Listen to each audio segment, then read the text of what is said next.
اعوذ باللہ من الشیطان الرجیم، بسم اللہ الرحمن الرحیم۔ دین دنیا چینل دیکھنے والوں السلام علیکم ورحمۃ اللہ وبرکاتہ۔ جنت کے دروازے کھلتے ہیں۔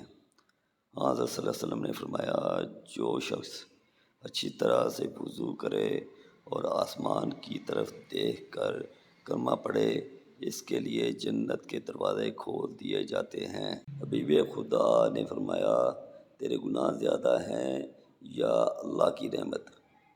ایک آدمی نے آپ صلی اللہ علیہ وسلم کی خدمت میں حاضر ہو کر کہا، یا رسول اللہ صلی اللہ علیہ وسلم، میں بہت گنہگار ہوں۔ آپ صلی اللہ علیہ وسلم نے فرمایا، تیرے گناہ زیادہ ہیں یا بارش کے قطرے؟ کہا، میرے گناہ۔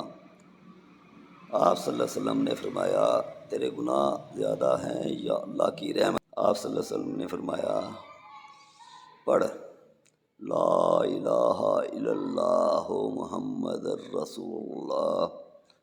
جو یہ کلمہ پڑھتا ہے، اس کے تمام گناہ معاف کر دیے جاتے ہیں اور وہ بخشا جاتا ہے۔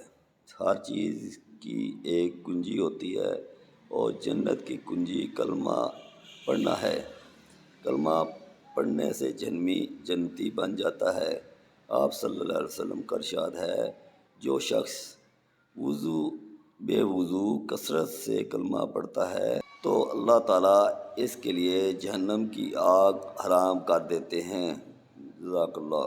آپ کو میری یہ ویڈیو اچھی لگی ہو تو میرے اس چینل دین دنیا کو سبسکرائب کر دیں اور بیل کے آئیکن کو دبا دیں تاکہ مزید آنے والی ویڈیو آپ کو بر وقت مل سکیں۔ شکریہ۔